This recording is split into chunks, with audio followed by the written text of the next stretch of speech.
नमस्कार, DD news पर आप दो टूक देख रहे हैं। मैं हूं अशोक श्रीवास्तव। भारत में राजनीतिक विवादों की कोई कमी नहीं है। आए दिन कोई ना कोई राजनीतिक विवाद खड़ा हो ही जाता है। कभी कोई हिंदुत्व की व्याख्या कर देता है, कभी कोई हिंदू को कुछ कह देता है, कभी यह हो जाता है कि भारत में लिंचिंग हो रही है। और जब ऐसा कुछ नहीं होता तो अचानक से एक कमल के फूल पर विवाद हो जाता है। कमल के फूल पर विवाद, जी हां, सोचिए, कमल के फूल पर भी विवाद हो गया। यह राजनीतिक विवाद है, बड़ा विवाद हो गया है। क्यों हुआ? क्योंकि दरअसल भारत ने G20, क्योंकि भारत अब G20 का जो है वो अध्यक्ष है और G20 सम्मेलन भारत में आयोजित होगा। और भारत में प्रधानमंत्री नरेंद्र मोदी ने G20 का लोगो, वेबसाइट, इसका अनावरण किया। इस लोगो में कमल का फूल भी है। जी हां, कमल का फूल भी है और कमल के फूल के ऊपर जो है वो पृथ्वी विराजमान है। हम सब जानते हैं भारत में, भारतीय संस्कृति में कमल के फूल का बहुत गहरा रिश्ता है, बहुत गहरा नाता है भारतीय संस्कृति से, धर्म और आध्यात्म से। हम देखते हैं कि सरस्वती, लक्ष्मी और ब्रह्मा जी जो हैं, उनका आसन कमल का फूल है। और उसी तरह से कमल के फूल को G20 के लोगों में भी दिखाया गया है। लेकिन कांग्रेस ने इस पर कड़ी आपत्ति जताई है। इसलिए आपत्ति जताई क्योंकि कमल का फूल भले ही भारत का राष्ट्रीय पुष्प है और आज से नहीं, 1950 से भारत का राष्ट्रीय फूल है। और इसके अलावा कमल का फूल भले ही भारतीय संस्कृति में, हिंदू धर्म में उसका कोई भी महत्व हो, वो अलग बात है, लेकिन कमल का फूल आज बीजेपी का चुनाव चिन्ह भी है। बीजेपी का चुनाव चिन्ह है और इसी को लेकर के कांग्रेस ने आपत्ति जताई है। कांग्रेस ने कहा है कि बीजेपी बड़ी बेशर्मी के साथ हर मुद्दे पर, हर जगह जहां मौका मिलता है, वो अपना चुनाव प्रचार करती है और इसीलिए कांग्रेस ने आपत्ति जताई। और कांग्रेस ने कहा है कि कमल का फूल आखिर क्यों? कोई और भी प्रतीक हो सकता था, कोई और भी चिन्ह हो सकता था। लेकिन सवाल यह भी है कि कमल का फूल क्यों नहीं? क्या वो बीजेपी का चुनाव चिन्ह है तो इसका मतलब क्या उसको कहीं और प्रयोग नहीं होगा? बीजेपी का चुनाव चिन्ह है तो क्या वो सरस्वती मां लक्ष्मी का आसन नहीं रहेगा? क्या वो राष्ट्रीय पुष्प नहीं रहेगा? ये तमाम सवाल है जो इस डिबेट में उभर कर सामने आ रहे हैं। इसी को लेकर आज हम चर्चा को आगे बढ़ाएंगे। इससे पहले कि हम आगे बढ़ें, अपनी चर्चा को शुरुआत करें, हमारा विषय आपके सामने है, कमल का फूल क्यों चुभा बन के शूल। जी हां, कमल का फूल क्यों चुभा बन के शूल, इसी पर चर्चा करेंगे। इससे पहले आगे बढ़ें, आइए रिपोर्ट देखिए।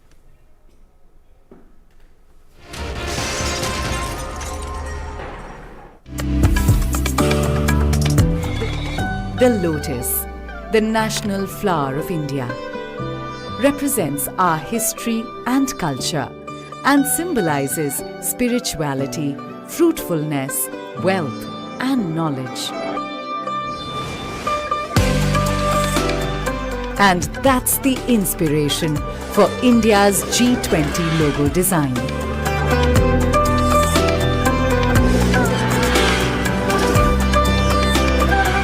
The design, rendered in saffron, white, green and blue, is drawn from the national flag of India. आज जो ये लोगो लॉन्च हुआ है,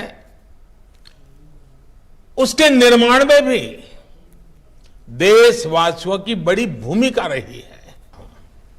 साथियों, G20 का ये लोगो केवल एक प्रतीक चिन्ह नहीं है, ये एक संदेश है, ये एक भावना है जो हमारी रगों में है। ये एक संकल्प है जो हमारी सोच में शामिल रहा है। वसुधैव कुटुंबकम के मंत्र के जरिए विश्व बंधुत्व की जिस भावना को हम जीते आए हैं, वो विचार इस लोगो और थीम में प्रतिबिंबित हो रहा है। इस लोगों में कमल का फूल भारत की पौराणिक धरोहर, हमारी आस्था, हमारी बौद्धिकता, इन सबको एक साथ चित्रित कर रहा है। इन शब्दों के साथ प्रधानमंत्री नरेंद्र मोदी ने मंगलवार को G20 सम्मेलन के आधिकारिक लोगो, थीम और वेबसाइट का अनावरण किया। लेकिन लोगों के अनावरण के कुछ ही घंटे बाद कांग्रेस ने इस पर आपत्ति जता दी। दरअसल इस लोगो में कमल का फूल है और कमल का फूल कांग्रेस को चुभा बनकर शूल, क्योंकि कमल का फूल भाजपा का चुनाव चिन्ह भी है। कांग्रेस के मीडिया प्रभारी जयराम रमेश ने ट्वीट करते हुए कहा कि भाजपा का चुनाव चिन्ह G20 की भारत की अध्यक्षता के लिए आधिकारिक लोगो बन गया है। ये चौंकाने वाली बात है, लेकिन अब हम जानते हैं कि श्रीमान मोदी और भाजपा बेशर्मी के साथ खुद के प्रचार का कोई अवसर नहीं छोड़ेंगे। भाजपा का चुनाव चिन्ह को एक राजनीतिक, एक अंतर्राष्ट्रीय कार्यक्रम में डालना उचित नहीं है, किसी तरह से उचित नहीं है। कल हम हाथ डाल देंगे और बोलेंगे कि शरीर का अंग है, बहुत ही इंपॉर्टेंट है। हाथ जो है पूरा दुनिया में हाथ दिखाता है, हाथ जो है इंपॉर्टेंट चीज़ है, हाथ से कोई काम नहीं होता है। तो आप क्या बोलोगे कि कांग्रेस जो है जनता को बेवकूफ़ समझ रही है? तो मोदी जी को लगता है कि हम सब लोग बेवकूफ़ हैं। लेकिन भाजपा ने कांग्रेस पर पलटवार करते हुए कहा कि हिंदू भावनाओं को आहत करना कांग्रेस की आदत बन चुकी है। भाजपा प्रवक्ता सुधांशु त्रिवेदी ने कहा कि कमल चिन्ह का विरोध करने वाले भारतीय संस्कृति के विरोधी हैं। कमल का फूल मां लक्ष्मी और सरस्वती से जुड़ा है, उसका विरोध करके कांग्रेस ने हिंदुओं का अपमान किया है। और क्या यह सही नहीं है कि कमल का फूल राष्ट्रीय फूल है? कमल आज से हजारों वर्षों से भारत और भारतीय संस्कृति में सबसे महत्वपूर्ण है। लक्ष्मी जी भी कमल पर विराजती हैं और सरस्वती जी भी कमल पर विराजती हैं। तो जो कमल का विरोध करने की बात करते हैं, तो ये निश्चित रूप से भारतीय संस्कृति और हिंदू धर्म के प्रति एक और अवमानना का प्रतीक है। यहां पर विषय फिर एक बार संवैधानिक विषय पर राजनीति करने का है। भारत का राष्ट्रीय पुष्प क्या है? हम सब ने पढ़ा है स्कूल में, राष्ट्रीय पुष्प कमल है। मतलब राष्ट्रीय पुष्प होगा और उसके ऊपर आपको राजनीति नजर आएगी। यह दर्शाता है कि राष्ट्र और राष्ट्रवाद के किसी भी तत्व के प्रति आपके मन में कितनी अवमानना है, और उसको लेट डाउन करने के लिए आप किसी भी सीमा तक जाने को तैयार हैं। और अधिक उल्लेखनीय बात यह है कि यह भारत के राष्ट्रीय पुष्प के रूप में कमल या लोटस का चयन जब हुआ था तो किसकी सरकार थी?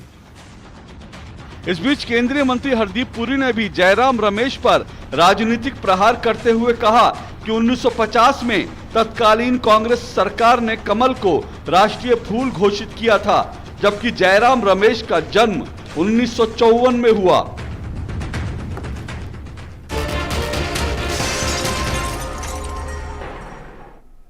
तो ये मेरी रिपोर्ट थी और इसी को लेकर आज की चर्चा को हम आगे बढ़ाएंगे दो टूक में। इससे पहले कि मैं अपने मेहमानों से आपका परिचय करवाऊं, आज का दो टूक का सवाल देख लेते हैं। दो टूक का आज का सवाल, G20 के लोगों में आया कमल का फूल, कांग्रेस को लगा शूल। क्या कमल के फूल से भाजपा अपना राजनीतिक प्रचार कर रही है? यह मेरा सवाल है। सवाल एक बार फिर से सुनिए। G20 के लोगों में आया कमल का फूल, कांग्रेस को लगा शूल। क्या कमल के फूल से भाजपा अपना राजनीतिक प्रचार कर रही है? यह मेरा सवाल। और आइए अब आज डिबेट के चारों मेहमानों से आपका परिचय करवा दूं। मेरे साथ चारों मेहमान जुड़ चुके हैं। मेरे साथ शहजाद पूनावाला जी जुड़ चुके हैं, बीजेपी के राष्ट्रीय प्रवक्ता शहजाद पूनावाला जी। मेरे साथ सुरेंद्र राजपूत जी जुड़ चुके हैं, कांग्रेस के राष्ट्रीय प्रवक्ता है सुरेंद्र राजपूत जी। मेरे साथ प्रोफेसर भुवन भास्कर जोशी समाजवादी पार्टी के प्रवक्ता हैं। और मेरे साथ पंडित ललित शर्मा जुड़ रहे हैं, जो भारतीय संस्कृति और जो सनातन धर्म है उसके ज्ञाता हैं। आप चारों मेहमानों का बहुत बहुत शुक्रिया और स्वागत। शुरुआत में शहजाद पूनावाला आपसे ही कर रहा हूं। आप लोग अपना राजनीतिक प्रचार करने के लिए किस हद तक चले जाते हैं कि आप लोग G20 के लोगों में भी कमल के फूल को डाल देते हैं? कुछ और भी हो सकता था।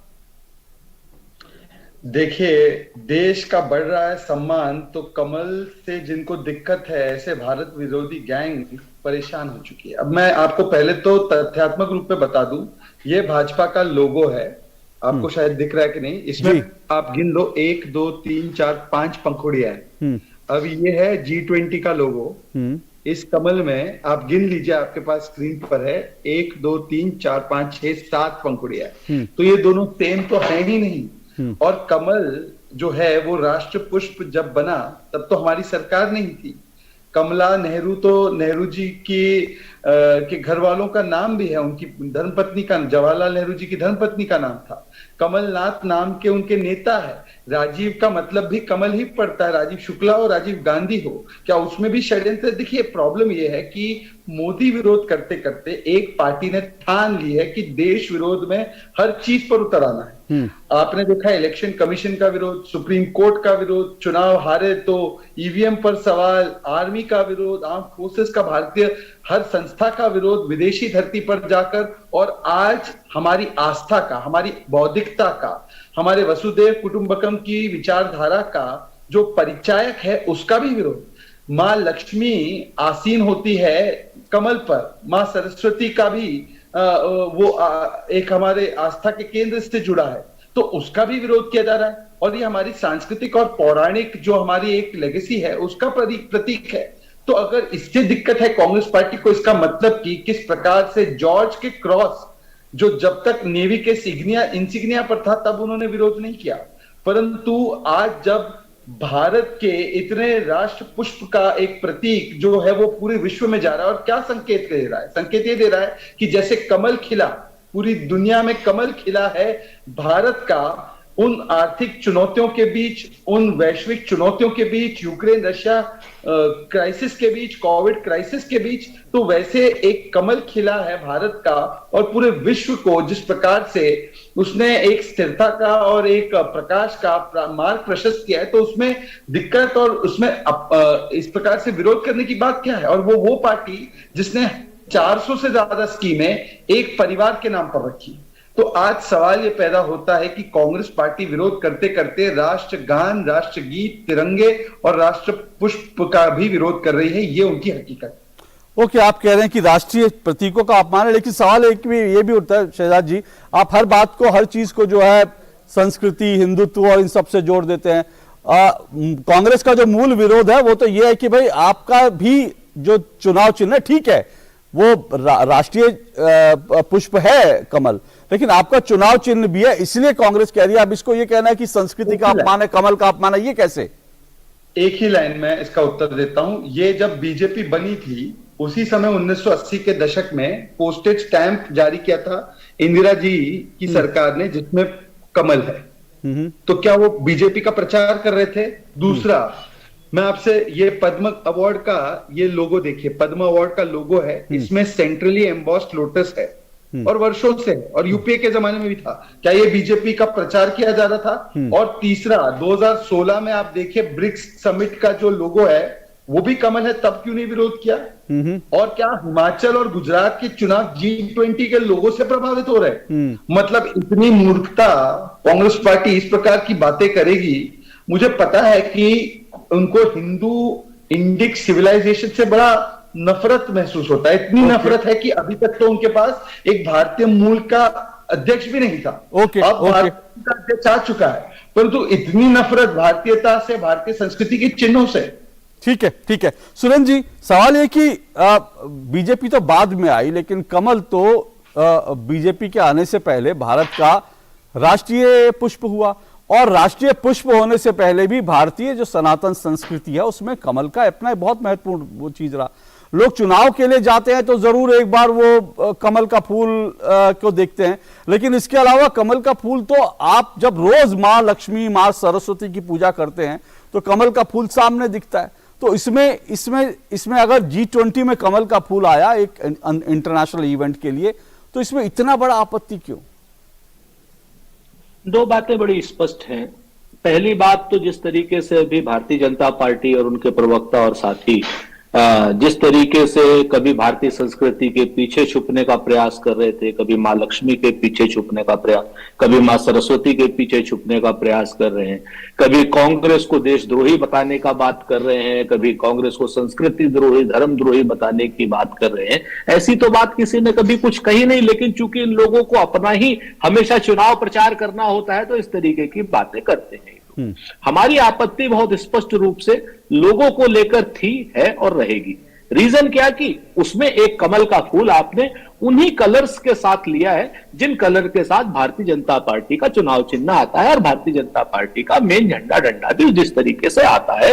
एक प्रश्न हमने उठाया जिस प्रश्न का जवाब सरकार को देना चाहिए था, श्री जयराम रमेश साहब ने, अजय कुमार साहब ने सरकार से सवाल किया, और अगर सरकार उसको बहुत स्पष्ट रूप से बहुत क्लियर कट जवाब दे देती तो ये राजनीतिक विषय बनता ही नहीं। जयराम रमेश साहब ने एक ट्वीट किया, उसका जवाब तुरंत आ जाता सरकार की तरफ से कि नहीं ये G20 का है और इसमें ये 5 पंखुड़ी अभी जो शहजाद जी कह रहे थे 5 है 7 है मुझे नहीं पता, मैंने गिनी नहीं है, लेकिन अगर ये बात आ जाती तो ये बात वहीं पर समाप्त हो जाती। लेकिन इन लोगों को चूंकि वितंडा फैलाना है, इन लोगों को पहला वितंडा फैलाना है कि जब ये कुछ नहीं कर पाते, जब महंगाई की बात नहीं कर पाते, जब बेरोजगारी की बात नहीं कर पाते, जब सांस्कृतिक रूप से ये फंस जाते हैं, जब भारत जोड़ो यात्रा में टी शर्ट के दाम पूछने में भी इनका काम नहीं चलता है, तब ये जाकर के कुछ प्रतीक चिन्हों के पीछे छुपने का काम करते हैं, और आज ये वही काम कर रहे हैं।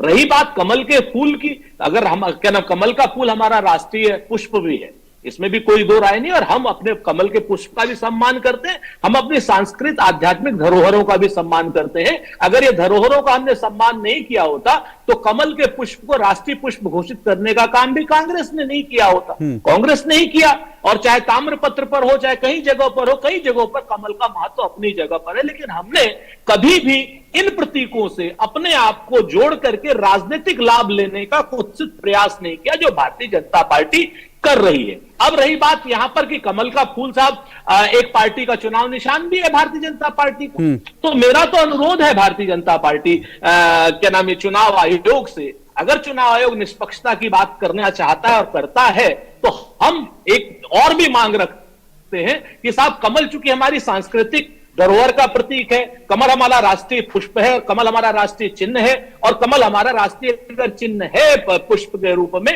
तो इनका भारतीय जनता पार्टी का आप चुनाव चिन्ह ही खत्म कर दीजिए, कुछ और चुनाव चिन्ह दे दीजिए, मसला ही खत्म हो जाएगा। फिर कोई न तो कोई प्रश्न करेगा न कोई बात करेगा। तो हमारी मांग है आपके जरिए, दूरदर्शन के जरिए केंद्रीय चुनाव आयोग से कि भारतीय जनता पार्टी के चुनाव चिन्ह को तत्काल प्रभाव से कमल के रूप से खत्म करें, और खत्म करके कोई और चुनाव चिन्ह उसको आवंटित करे, जैसे पूर्व में कांग्रेस को भी किए गए। ओके, शहजाद जी आ रहा हूं एक मिनट, शहजाद जी आ रहा हूं एक मिनट। हाँ शहजाद जी वो कह रहे हैं कि भाई बीजेपी का चुनाव चिन्ह जो है चुनाव आयोग को दरअसल उसको बदल देना चाहिए और उसके बाद फिर सारे विवाद खत्म हो जाएंगे। मेरे इसके 2 जवाब है। चलिए, अगर यही तर्क अपनाना है क्योंकि राष्ट्र पुष्प है कमल, तो कमल का चिन्ह हमारा हट जाना चाहिए, तो राष्ट्रपिता है महात्मा गांधी, तो राहुल गांधी सरनेम हटा दे, सोनिया गांधी सरनेम हटा दे और आगे से चुनाव लड़े। अगर बेवकूफी वाली बातें करनी है तो इस निचले स्तर पर हाँ, ये दोनों ही मिलेंगे, जयराम रमेश जी और इनके बहुत ही प्रतिभाशाली प्रवक्ता, यही दोनों मिलेंगे उस स्तर पर। दूसरी बात, आपको मेरे पीछे संभवतः दिख रहा है कि नहीं, देखिए जो उन्होंने एक और झूठ बोला, उन्होंने कहा कि ये कलर स्कीम में हमारा लोगो है, हमारा लोगो उस कलर स्कीम में है ही नहीं, हमारा सैफरन में व्हाइट है लोगो, ये व्हाइट कमल है, मैं आपको एक बार दिखा देता हूं। उन्होंने कहा हमारा उसी कलर स्कीम में ये व्हाइट लोगो है हमारा, लाइट की वजह से शायद दिख नहीं रहा है। नहीं, वो हम देख रहे हैं, आपके पीछे भी देख रहे हैं शहजाद जी, लेकिन जो आपका झंडा है ना, आपका झंडा उन 2 रंगों का है जिनकी तरफ शायद सुरेंद्र राजपूत इशारा कर रहे हैं।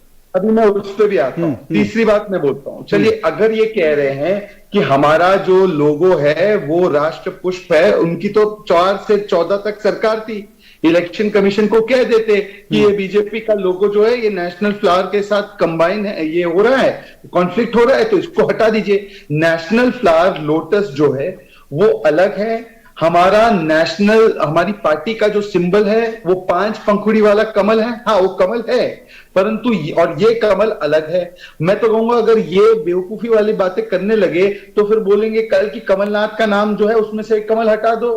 मतलब ये क्या हम डिबेट कर रहे हैं आज? हमको ये चर्चा करनी चाहिए कि G20 की प्रेसिडेंसी भारत में आ रही है, इस पर चर्चा होनी चाहिए। और ये कह रहे थे महंगाई की बात नहीं हो रही, बेरोजगारी की बात नहीं हो रही। जयराम रमेश जी से कहते हैं ना कि गुजरात का जो बेरोजगारी दर है वो 1.5% है, बगल में राजस्थान है 20% से ऊपर है, वो ट्वीट कर लेते हैं। हम तो रुके थे कि आज जयराम रमेश जी गुजरात में विकास कितना हुआ नहीं हुआ ट्वीट करेंगे। ठीक है, वो भी अभी चुनाव शुरू होंगे गुजरात में, तो वो सब भी मुद्दे उठेंगे और उन सब पर भी हम जरूर चर्चा करेंगे। हाँ सुरेंद्र जी 1 मिनट रुकिएगा। एक आखिरी बात कह सकता हूँ, एक आखिरी बात जल्दी से फिर मैं सुरेंद्र जी के पास जाता हूँ। जो इंडोनेशिया है उसकी G20 की प्रेसिडेंसी है, उनका जो लोगो है वो लोगो हिंदू बौद्ध संस्कृति से आता है। ये मुस्लिम बाहुल देश है, परंतु वहां पर एक व्यक्ति ने विरोध नहीं किया, हिंदू बाहुल संस्कृति से उन्होंने लोगो लिया है। पर यहां पर एक मंडली है जो इतना नफरत करती है भारतीय संस्कृति से, और मैं कहता हूं ना, राम से इतनी नफरत पर रोम से इतना प्रेम है, रोम मानसिकता से इतना प्रेम है कि कभी गीता में जिहाद दिखता है, कभी हिंदू बुरा लगता है, हिंदू विदेशी दिखता है। उनकी छत्तीसगढ़ की मेयर कहती है हिंदू देवी देवताओं का अपमान कीजिए। इस प्रकार की श्रृंखला जो बनी हुई है ना भारतीय और हिंदू विरोध की, आज वो फिर से नजर आ। ओके, मैं सुरेंद्र जी एक बात आप रिस्पॉन्ड जरूर करेंगे जो कुछ शहजाद जी ने कहा, लेकिन मेरा सवाल एक सिंपल सा है। इसमें कोई दो राय नहीं कि जो कमल का फूल है, ठीक है कमल का फूल है, और हम जब पद्म सम्मानों में भी जो कमल का फूल है वो भी अलग तरह से है, बीजेपी का जो सिंबल है वो भी अलग तरह से है, G20 में जो कमल का फूल है वो भी अलग तरह से। हम वोटर्स को इतना बेवकूफ क्यों समझ रहे हैं कि G20 के उसमें अगर कमल का फूल आ गया तो वोटर उससे बड़ा प्रभावित हो जाएगा, उसको लगेगा। और फिर दूसरी बात यह कि G20 देश के कौन से लोगों को भारत में वोट डालना है कि वो कमल का फूल देखेंगे तो कहेंगे कि बीजेपी को वोट दे देना। तो वो राजनीतिक फायदा मतलब कहां से उसको ये तर्क कहां से आ जाता है? 3-4 चीजें बड़ी स्पष्ट हैं।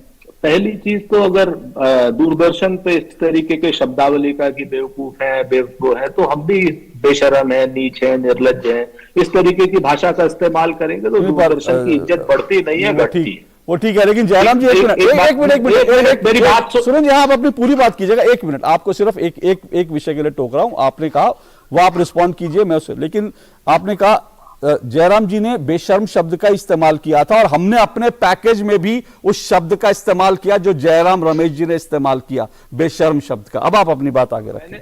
मैंने दूरदर्शन पर आरोप बिल्कुल नहीं लगाया, न दूरदर्शन पर लगाया न प्रस्तोता पर लगाया। मैंने बात करी जो जिस तरीके की भाषा का इस्तेमाल शहजाद पूनावाला कर रहे थे, मैं इस चीज को स्पष्ट कर दूं। मैं बहस के समय की बात कर रहा हूं।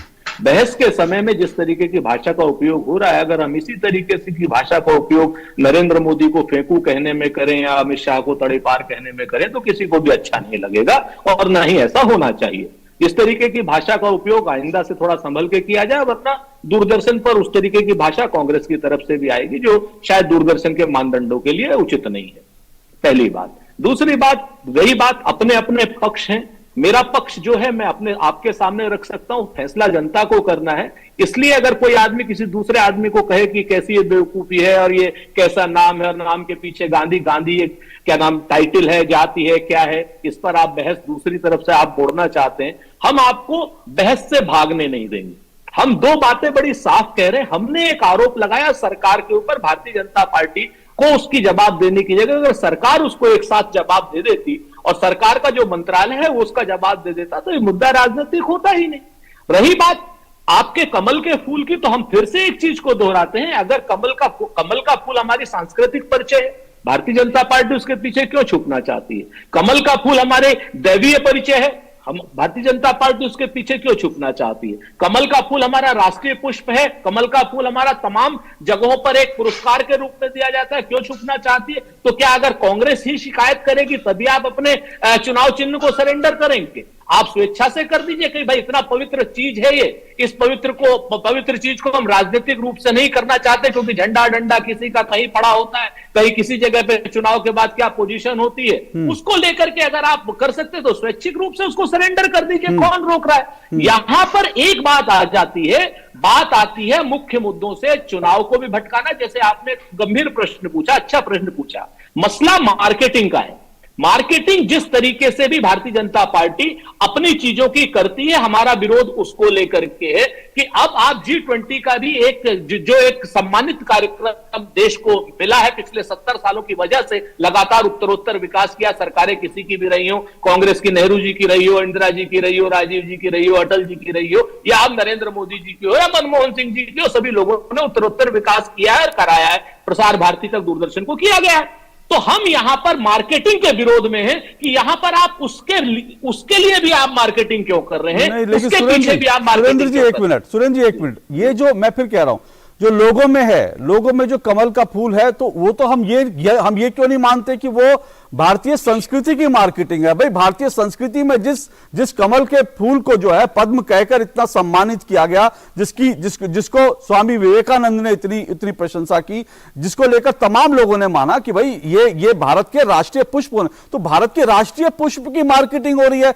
हम इसको ऐसे क्यों नहीं देखते, हम इसको ऐसे क्यों देख रहे हैं? बीजेपी का चुनाव चिन्ह की मार्केटिंग हो रही है, और बीजेपी के चुनाव चिन्ह की मार्केटिंग G20 में होगी तो उससे बीजेपी को कौन सा राजनीतिक लाभ मिल जाएगा?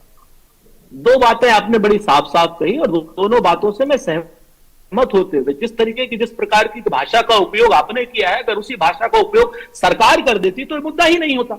हमने आपको शुरुआत में अपने शुरुआती उद्बोधन में ये बात कही कि जिस बात का जवाब हम सरकार से मांग रहे हैं और विपक्ष के रूप में सरकार से मांगना हमारा संवैधानिक हक है। अगर हम कोई सवाल करते हैं तो उसका जवाब हमें उल्टी तरीके से, हमें देशद्रोही कह करके दिया जाएगा।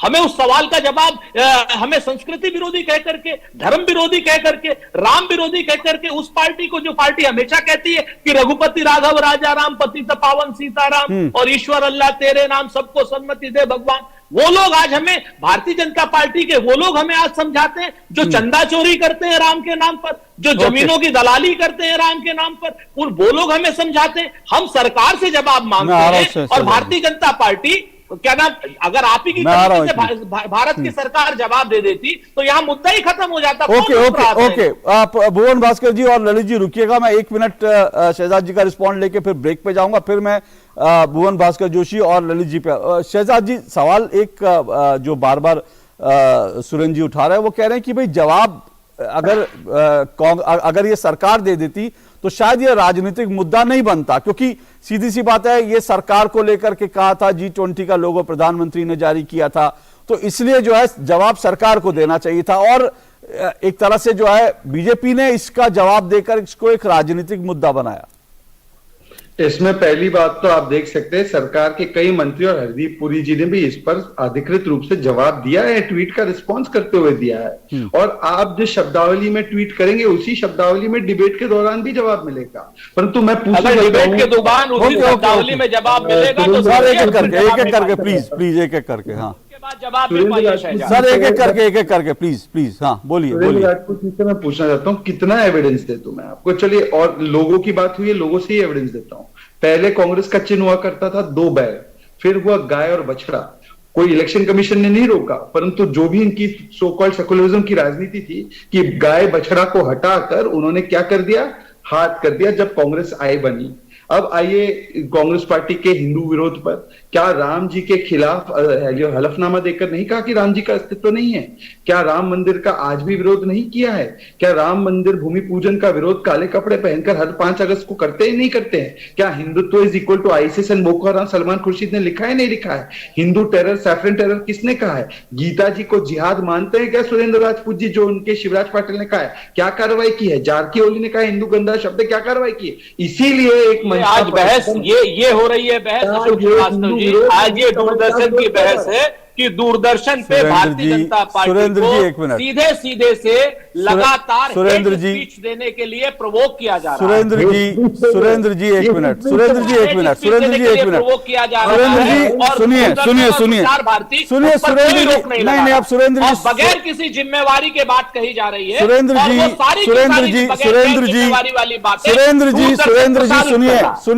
जी सुनिए, 1 मिनट, शहजाद जी 1 मिनट, सुरेंद्र जी सुनिए। आपने ये कहते हुए कि मैं इन शब्दों का इस्तेमाल नहीं करूं, आपने देश के प्रधानमंत्री और देश के गृह मंत्री के लिए अभी क्या शब्दों का इस्तेमाल किया वो हम सब, ये कहते हुए कि मैं इन शब्दों का इस्तेमाल, हम भी जानते हैं सर कि किस तरह से कोई चीज कह के भी नहीं कही जाती, तो आपने उन शब्दों का भी इस्तेमाल कर लिया। आपने यह भी कह दिया कि बीजेपी चंदा चोरी करती है, राम मंदिर घोटाला। तो जब आप अगर पॉलिटिकल आरोप लगा रहे हैं तो उनको राजनीतिक रूप से जवाब देने का अवसर तो देंगे ना।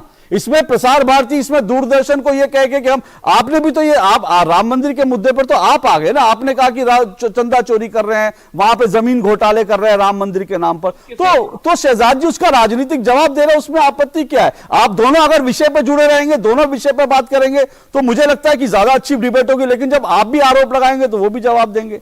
तो इसमें प्रसार भारती, दूरदर्शन पर यह कहना है कि हम अवसर दे रहे हैं, ये कहां की बात हुई? अगर मैं उनको अवसर नहीं दूंगा आपके सवालों का जवाब देने के, या वो जो कह रहे हैं उनका अवसर आपको नहीं दूंगा, तो फिर डिबेट कैसे होगी?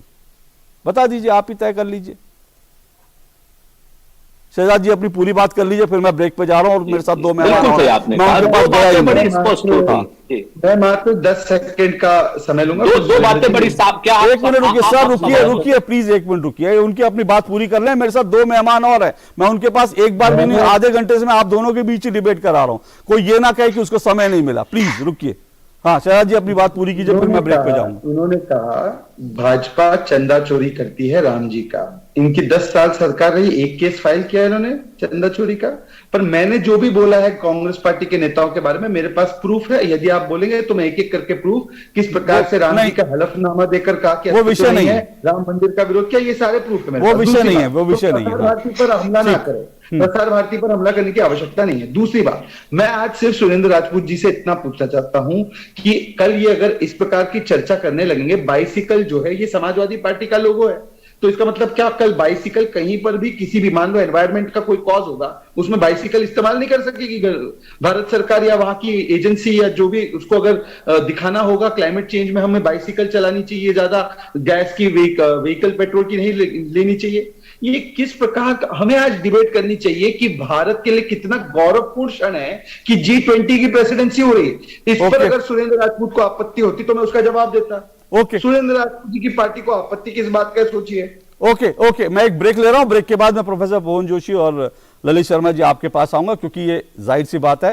राजनीतिक विवाद तो ये हो चुका है, बन चुका है, तो इसलिए जाहिर सी बात है इस पर चर्चा भी होगी और चर्चा होने में कोई आपत्ति भी नहीं है। अगर एक राजनीतिक पार्टी, विपक्ष की पार्टी उठाती है और अगर बीजेपी उसका जवाब दे रही है, तो फिर सवाल ये होना चाहिए कि कमल के फूल को लेकर के आखिर आपत्ति किस चीज को लेकर है। और ये भी मैं फिर आ रहा हूं इस पर कि आखिर ये मार्केटिंग तो ठीक है, एक मार्केटिंग आप कह सकते हैं कि बीजेपी मार्केटिंग कर रही है, लेकिन इससे बीजेपी को राजनीतिक फायदा भला क्या हो जाएगा, ये मैं अब तक भी नहीं समझ पाया। मैं समझने की कोशिश जरूर करूंगा इस ब्रेक के बाद।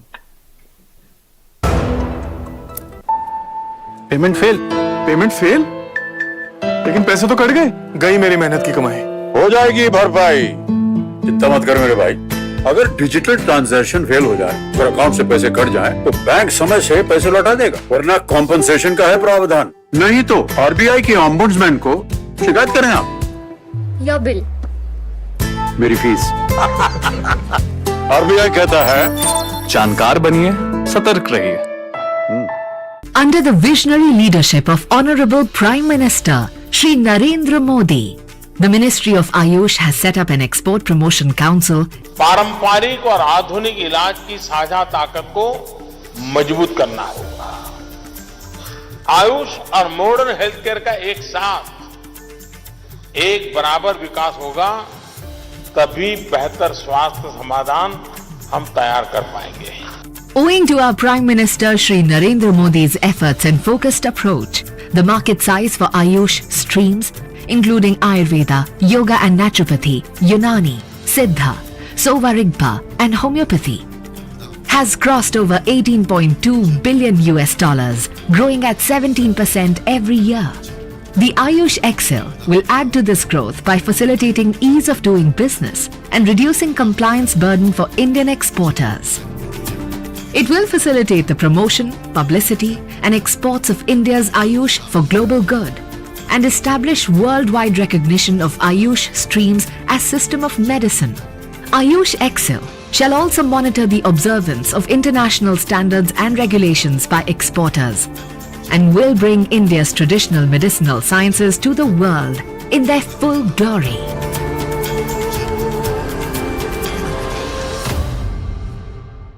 काफी टैलेंटेड है आपकी बेटी। सर बड़ी होकर इंडिया के लिए खेलना चाहती है, उसके फ्यूचर के लिए अभी से मैंने सेविंग भी स्टार्ट कर दी है। फ्यूचर की बात है तो सिर्फ उसे नहीं, आपको भी मैदान में उतरना पड़ेगा। मुझे? इनका मतलब है म्यूचुअल फंड्स के मैदान में। सिर्फ सेविंग्स नहीं, हर महीने म्यूचुअल फंड्स में भी इन्वेस्ट कीजिए। वरना आपकी बेटी तो बड़ी होगी। पर उसके लिए सेव किए हुए पैसे शायद उतने ही रह जाएंगे। सही है सर। म्यूचुअल फंड निवेश बाजार जोखिमों के अधीन है। योजना से जुड़े सभी दस्तावेजों को ध्यान से पढ़ें। तो दो टूक आप देख रहे हैं, कमल का फूल क्यों चुभा बन के शूल, इसी पर हम चर्चा कर रहे हैं। G20 का लोगो जो है उसका अनावरण हुआ और उस लोगो में कमल का फूल आने से कांग्रेस ने इस पर आपत्ति जताई। कहा कि दरअसल ये बीजेपी और प्रधानमंत्री अपना प्रचार कर रहे हैं। हालांकि बीजेपी का कहना है कि कमल का फूल जो बीजेपी का चुनाव चिन्ह है वो बिल्कुल अलग है और जो लोगों में चुनाव चिन्ह है वो बिल्कुल अलग है, और कमल का फूल भारतीय संस्कृति से जुड़ा हुआ है, हिंदू धर्म का प्रतीक है। तो कांग्रेस को इसलिए इस पर आपत्ति हो रही है। बीजेपी ये पलटवार करे, इन्हीं से चर्चा कर रहे हैं। चार मेहमान मेरे साथ जुड़े हुए हैं। शहजाद पूनावाला बीजेपी से, सुरेंद्र राजपूत कांग्रेस से, प्रोफेसर भुवन भास्कर जोशी समाजवादी पार्टी से, और पंडित ललित शर्मा मेरे साथ जुड़े हुए हैं जो कि संस्कृति और जो भारतीय संस्कृति और धर्म के ज्ञाता हैं। प्रोफेसर भुवन भास्कर जोशी, आपको भी लगता है कि बीजेपी ऐसे प्रचार कर रही है अपना G20 के लोगों में कमल का फूल आने से? देखिए, देश के आज एक प्रतिष्ठित चैनल पर हम देख पा रहे हैं कि संस्कृति और संस्कार की बात करने वाली भारतीय जनता पार्टी के एक प्रवक्ता साथी इस देश के प्रतिष्ठित चैनल में अपने विपक्षियों को किस प्रकार के शब्दों का प्रयोग कर रहे हैं, जो कि बताने को काफी है कि भारतीय जनता पार्टी किस प्रकार के संस्कार और संस्कृति से परिपूर्ण अपने प्रवक्ताओं को यहाँ पर भेजती है। मेरे को इनके मूर्ख शब्द कहने पर अपने विपक्षियों को घोर आपत्ति है। मैं आना चाहता हूं, अशोक जी गंभीर पत्रकार है आप हैं, वो आज के विषय पे मैं आना चाहता हूं। हम भी मानते हैं कि जो देश का फूल है, देश का राष्ट्रीय फूल है वो कमल है, हम उसका सम्मान करते हैं। ये जो हमारी भक्ति का अधिकार है, पुष्प को हम चढ़ाते हैं, लक्ष्मी माता पे चढ़ाते हैं, सरस्वती माता उसमें विराजमान में, ये अधिकार हमको भारत का संविधान देता है। मैं कानून का विद्यार्थी हूं, तो ये एक अधिकार हमको देता है कि अपने अपने धर्म का पालन करने का अधिकार हम सबको, आपको, जितने पैनलिस्ट मेरे साथी बैठे सबको अधिकार भारत का संविधान देता है। हम उसके विधि विधान से पूजा करते हैं। और मैं आज का विषय कहना चाहता हूं, चूंकि मैं इंटरनेशनल रिलेशन एक सब्जेक्ट होता है कानून में, उसका विद्यार्थी हूं और उसको पढ़ाता भी हूं, तो मैं बताना चाहता हूं आपके चैनल के माध्यम से, ये पहली संस्था नहीं है G20, अन्य संस्थाएं भी विश्व में चल रही हैं। मैं पूछना चाहता हूं भारतीय जनता पार्टी के प्रवक्ता साथी से, क्या किसी देश ने अपनी पॉलिटिकल पार्टी के चिन्ह को उसमें प्रतीक चिन्ह बनाने का काम करा? निश्चित तौर पे मैं कहना चाहता हूं जोशी जी, मैं फिर वो मेरा देखिए मूल सवाल वही है, मैं बार बार वही कह रहा हूं कि सवाल ये है कि भाई आप इसको बीजेपी के चुनाव चिन्ह ही क्यों, अभी आपने खुद कहा कि हम सब बड़ा इसको, मैं इस बात से सहमत हूं, अगर आपको भी आपत्ति है और कांग्रेस को भी आपत्ति है तो वो चुनाव वो दूरदर्शन के माध्यम से नहीं, चुनाव आयोग को जाए, चिट्ठी लिखेगी बीजेपी का चुनाव चिन्ह जब्त करने, वो आप लोग इसके लिए स्वतंत्र हैं।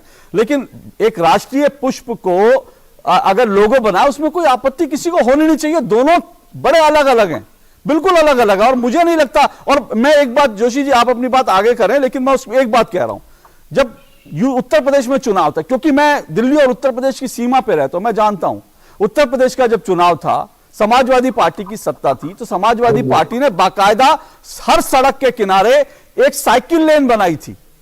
वो आज भी उसमें साइकिलें चलती नहीं है, लेकिन एक सड़क का हिस्सा साइकिल लेन में बना दिया था और वहां पर साइकिल का निशान लगा दिया था कि यह साइकिल लेन है।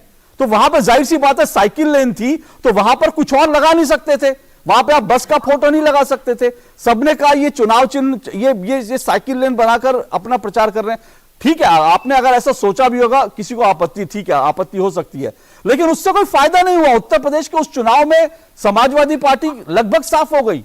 तो मैं फिर यह कह रहा हूं कि किसी भी देश के नागरिकों को, वोटर्स को इतना बेवकूफ हमें नहीं समझना चाहिए कि G20 में कमल का फूल आ जाएगा तो बीजेपी को उससे राजनीतिक फायदा मिल जाएगा। मायावती हाथी बना देंगी, हाथी का पार्क बना देंगी तो उससे मायावती चुनाव जीत जाएंगी। आप अगर साइकिल लगा देंगे तो उससे जो है समाजवादी पार्टी चुनाव जीत जाएगी। ऐसा हम सोच करके वोटर्स की बुद्धि पर सवाल उठाते हैं। सर देखिए, मैं अशोक जी बहुत जिम्मेदारी से कहना चाहता हूं, मैं अंतर्राष्ट्रीय संबंध का विद्यार्थी भी हूं और पढ़ाता भी।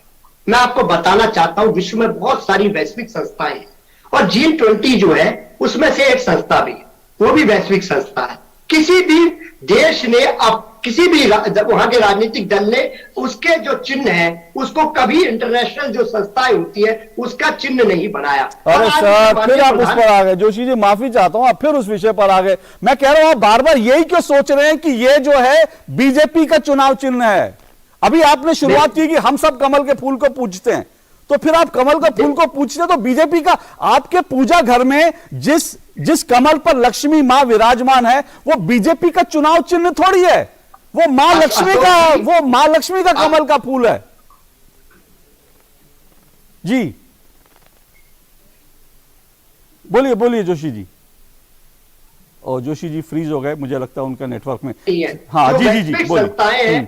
जो वैश्विक संस्थाएं हैं, क्या किसी देश की पॉलिटिकल पार्टी ने, अन्य देश की पॉलिटिकल पार्टी ने उस वैश्विक संस्था का चिन्ह अपने राजनीतिक दल के चिन्ह से बनाया है? निश्चित तौर पे मैं कहना चाहता हूं, और आज मैंने माननीय प्रधानमंत्री जी के भाषण को भी कई बार सुना, उन्होंने अपना फोकस जो है इस प्रतीक चिन्ह पर रखा है। निश्चित तौर पे मैं बताना चाहता हूं सर वो भी गलत कह रहे हैं जोशी जी, आप प्लीज वो भी गलत कह रहे हैं। उनका भाषण बड़ा लंबा है, करीब 40 मिनट का है। हमने वो हिस्सा दिखाया जो 30-40 सेकंड का है, लेकिन उसका प्रधानमंत्री जी का भाषण बड़ा लंबा है, वो अन्य चीजों पर भी फोकस था। क्या प्रतीक चिन्ह, मैं अशोक जी आपसे जिम्मेदार नागरिक होने के बाद पूछना चाहता हूं, क्या उन्होंने प्रतीक चिन्ह पर बात करी है? नहीं प्रतीक चिन्ह पर, जब प्रतीक चिन्ह का, अरे सर जब प्रतीक चिन्ह का लोकार्पण करेंगे, अनावरण करेंगे तो प्रतीक चिन्ह के बारे में बताएंगे ना।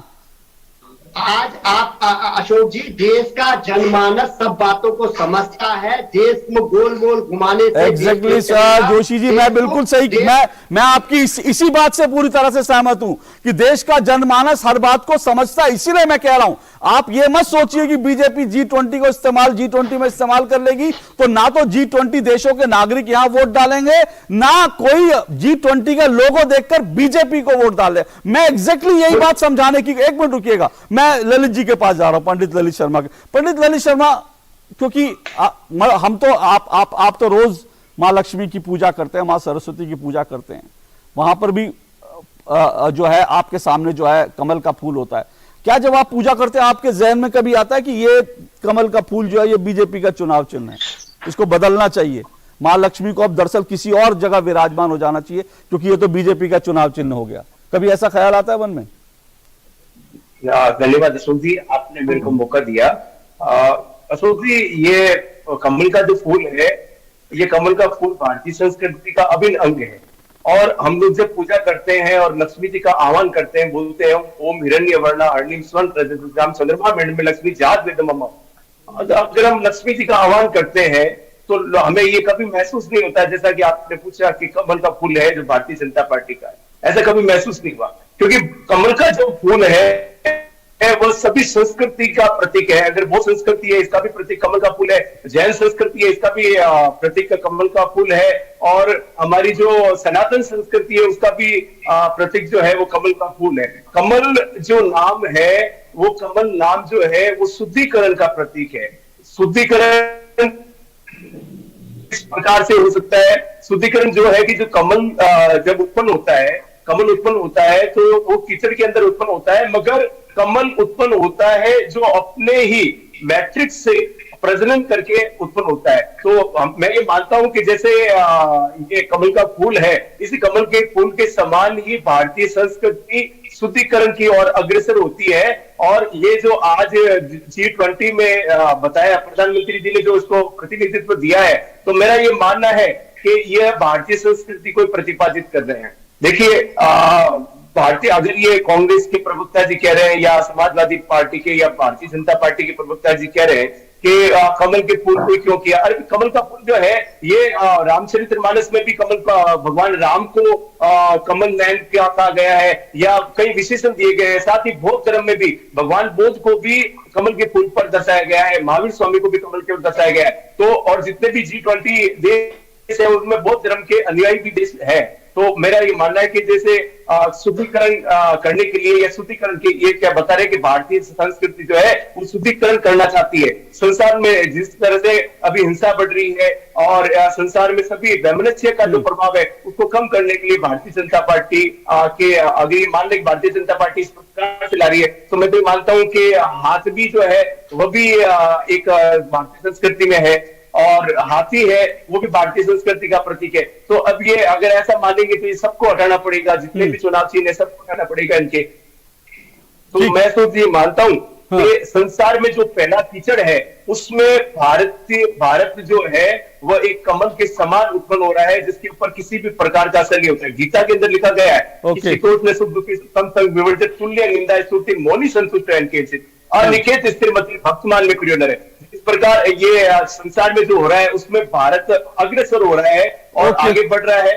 अब देखें, अब उन्होंने कहा है कि कमल का फूल है, तो कमल के फूल के अंदर जिस प्रकार से भगवा रंग दिया गया, भगवा रंग कांग्रेस में भी है, हरा रंग कांग्रेस में भी है, तो कहां से आ रहा है? कोई इस प्रकार से चाहिए। तो अशोक जी, मैं तो ये मानता हूं कमल भारतीय संस्कृति का प्रतिनिधित्व करने के लिए ही प्रधानमंत्री जी ने ऐसा दिया और मैं तो ये मानता हूं कि ये बहुत अच्छा किया। ओके, मैं फिर इस पर आता हूं, क्योंकि मैं फिर कह रहा हूं कि चुनाव के दौरान हम कमल का फूल देखते हैं, इसके अलावा तो तब बीजेपी जरूर एक समझ में आता है। तो क्या कांग्रेस की आपत्ति इस बात पे है कि अभी जो शहजाद जी ने कहा था, कांग्रेस की आपत्ति क्या इस बात पे है कि अभी 2 राज्यों में चुनाव है और ऐसे समय में ये लोगो अनवील किया गया? तो क्या सुरेंद्र जी इस चीज को लेकर आपको लग रहा है कि भाई हिमाचल और जो है गुजरात के चुनाव में इसका बीजेपी को फायदा मिल सकता है? देखिए, बड़ी बात स्पष्ट है, बात मार्केटिंग की है और हमने फिर से हम आपसे कहते हैं विपक्षी दल होने के नाते हम अपने संवैधानिक अधिकार का हमने उपयोग किया। हमने सवाल खराब पूछा या अच्छा पूछा, इसका जवाब हमें उम्मीद थी कि सरकार देगी। और सरकार अगर ये कहते हैं कि कोई मंत्री अपनी पर्सनल कैपेसिटी से जवाब दे रहा है और वो सरकार का जवाब है, तो मुझे नहीं लगता। सरकार का जवाब अगर हमारे पास आता, मंत्रालय से आता, तो निश्चित तौर पर ये कोई राजनीतिक मुद्दा ही नहीं बनता। हम तो बहुत स्पष्ट बात कहते हैं, हमारा फिर से हम आरोप अपना बताते हैं कि भारतीय जनता पार्टी और भारतीय जनता पार्टी के नेता हमेशा से ही एक प्लान्ड स्ट्रेटजी के तहत अपनी मार्केटिंग करते हैं, वो चाहे कमल के फूल के नाम पर हो, चाहे वो सेना के पीछे छुप करके सीमाओं की सुरक्षा के नाम पर हो, चाहे धर्म के नाम पर हो, और धर्म के नाम पर वो धर्म के पीछे छुप जाते हैं।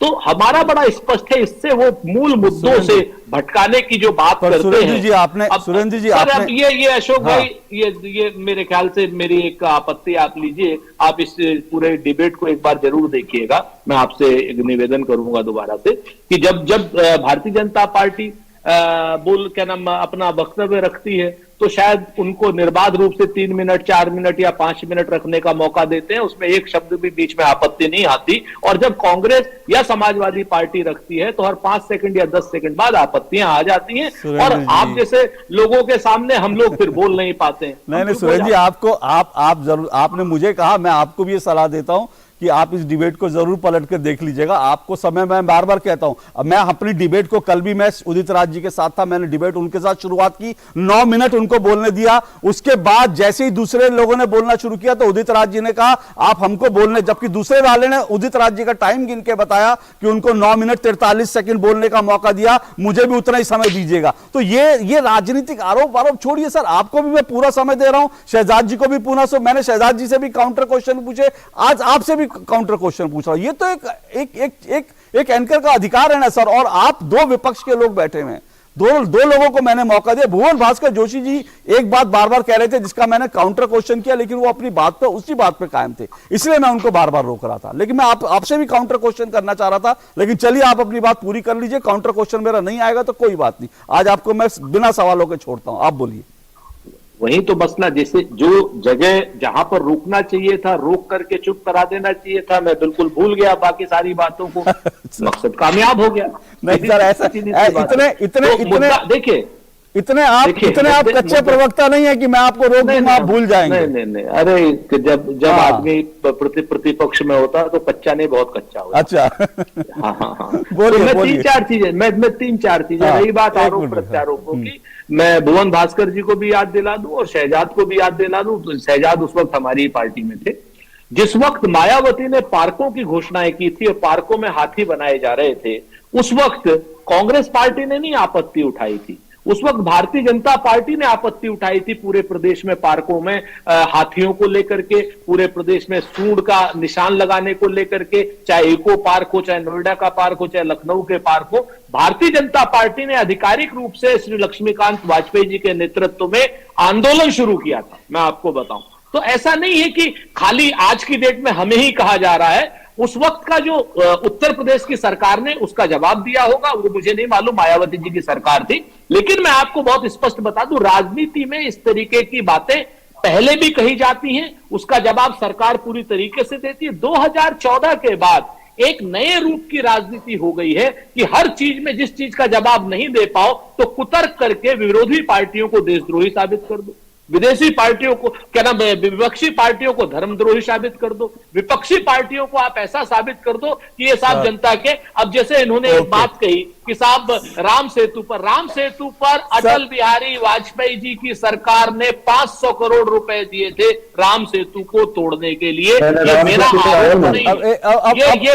अब फिर वही बात है, मैंने उनको भी कहा कि वो कह रहे थे कि मैं राम मंदिर के प्रमाण दूं, आप राम सेतु, मैं उस डिबेट में नहीं जाना चाहता। मैं फिर कह रहा हूं, एक मिनट सुरेंद्र जी रुकिए एक मिनट।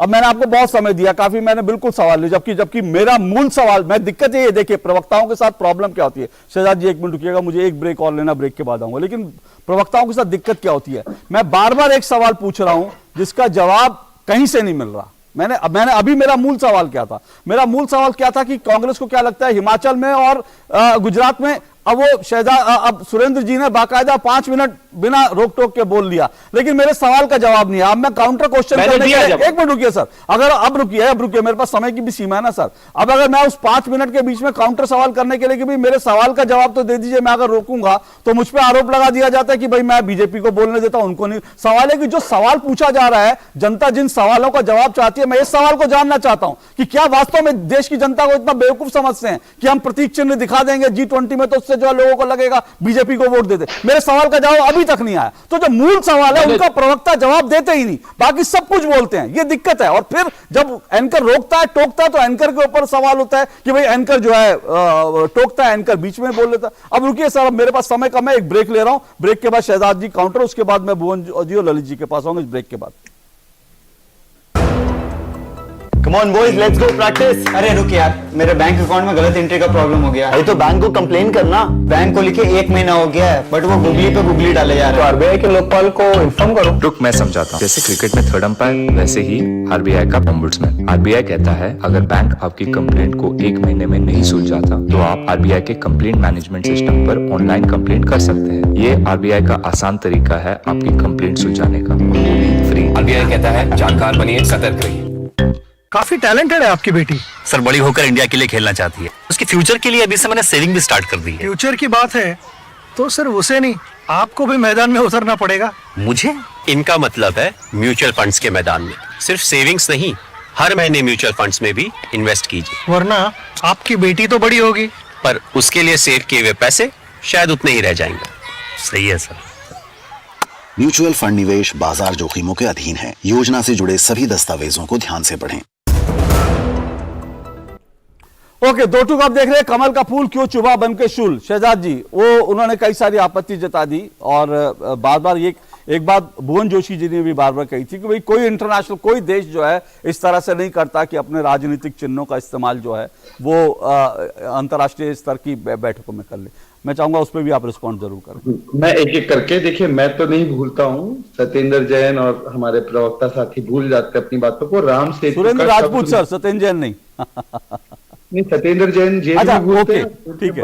ठीक है जेल के बाहर हमारे भाई भूल जाते हैं। दोनों को मैं बादाम भेज दूंगा, भरपूर बादाम भेज दूंगा, परंतु मैंने राम सेतु का शब्द इस्तेमाल नहीं किया। मैंने राम मंदिर की बात की और राम जी के अस्तित्व पर सवाल पर बात किया और मैं इस पर डंके की चोट पर खड़ा हूं। दूसरी बात, देखिए चुनावी फायदा का मेन एक पॉइंट निकल रहा है कि चुनावी फायदा होगा इससे। 400 स्कीम, अशोक जी, टॉयलेट से लेकर शौचालय से लेकर एयरपोर्ट तक एक परिवार के नाम पर, उसको जस्टिफाई करने वाले लोग कह रहे हैं कि आज भारत का एक पारंपरिक, एक सांस्कृतिक, एक पौराणिक चिन्ह इस्तेमाल किया जा रहा है और विश्व में उसको भेजा जा रहा है कि पूरा विश्व उसको देखे और उससे प्राप्ति पाए, हमारी भारतीय संस्कृति की ऊर्जा पाए। तो वो कहते हैं इससे चुनावी फायदा होगा। और 403 एक परिवार के नाम पर था, तब तो ठीक था। दूसरी बात, ये राजनीतिक चिन्ह नहीं है, ये हमारी संस्कृति का चिन्ह है। पर कौन सी पार्टी इस पर आपत्ति कर रही है? वो पार्टी, भुवन जोशी जी की पार्टी, जिसने भारत के वैज्ञानिकों के द्वारा तैयार की वैक्सीन को बीजेपी का वैक्सीन कहा। भाई अगर वैक्सीन में भी इनको बीजेपी वैक्सीन दिखाई देता है तो अशोक जी माफ कीजिएगा, एक भारत की संस्कृति के चिन्ह में, मां लक्ष्मी के आसन में इनको अगर बीजेपी का कमल दिखाई देता है तो कल हो सकता है हमारे प्रवक्ता साथी जो है समाजवादी पार्टी से, वो कमल का इस्तेमाल ही ना करे पूजा पाठ में। नहीं, लेकिन क्या कमल की जगह कुछ और नहीं हो सकता था शहजाद जी? सवाल ये फिर ये, मैं एक देखिए, मैं तो प्रसार भारती को कभी अटैक करता नहीं हूं, ना मैं विपक्ष में था तब, ना मैं आज, पर मैं बोलता हूं कि देखिए एक ऐसा भी अवसर आया है कि आप लोगों को डीडी न्यूज में डिबेट करने का मौका मिले कि कांग्रेस पार्टी की सरकार आई और कांग्रेस पार्टी ने G20 का समिट करवाया। 70 वर्ष थे इनके पास, ये G20 का प्रेसिडेंशियल समिट करवा देते ना, इनको किसी ने रोक, और उसमें फिर भाई जिसे इतिहासी की जानकारी नहीं है, G20 बना बछड़ा लगा देते। हमने कहा बना था कि अनपढ़ों जैसी बातें क्यों कर रहे हो? अरे भाई आप तय करेंगे, अनपढ़ आप कहो, प्रधानमंत्री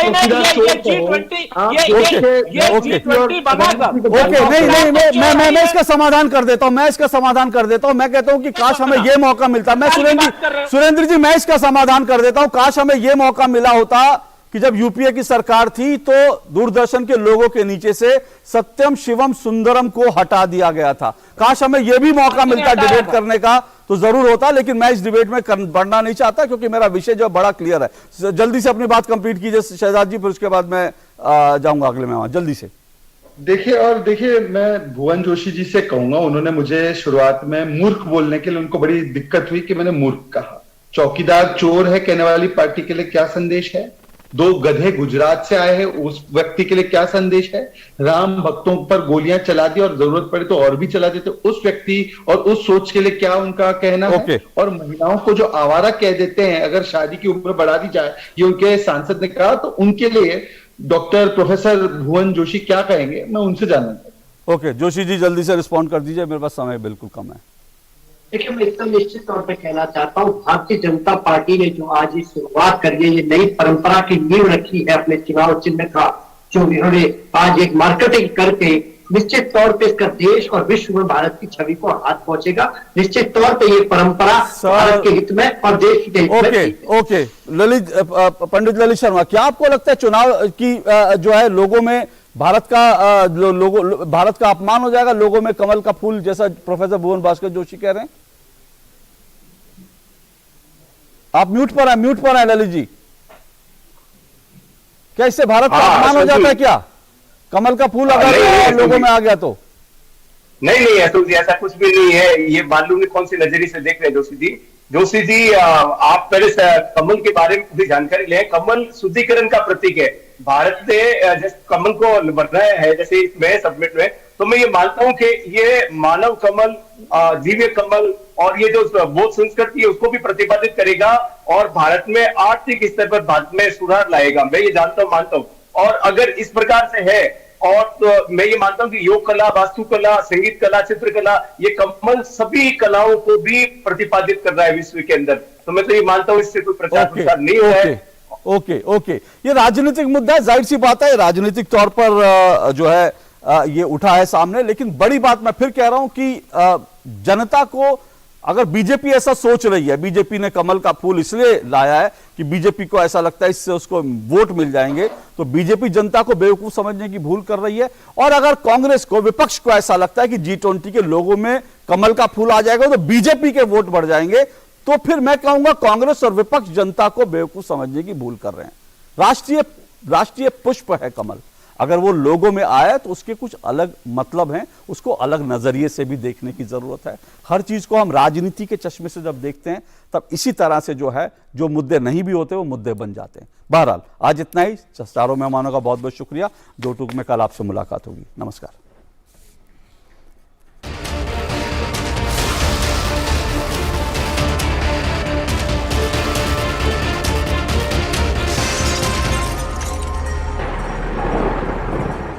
2 टूक के प्राइस